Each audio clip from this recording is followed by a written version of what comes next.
বিশ্ববিদ্যালয় কিন্তু আজকে দীর্ঘ 8 মাস ধরে নীতিমালা নিয়ে ভুগতেছি। নীতিমালা নিয়ে যে কমিটি আজকে আমরা জনসংখ্যা থেকে এই সংখ্যার জন্য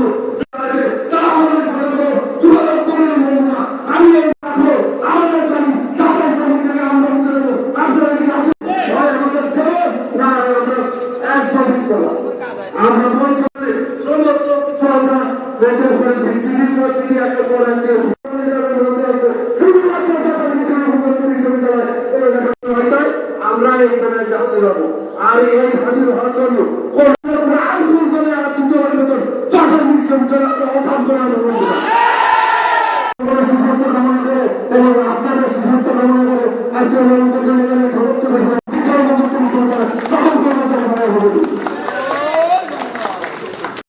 নগদে 500 টাকা বা তার বেশি পেমেন্টে পেতে পারেন ঢাকায় জমিসহ 20 কোটি টাকার পুরস্কার।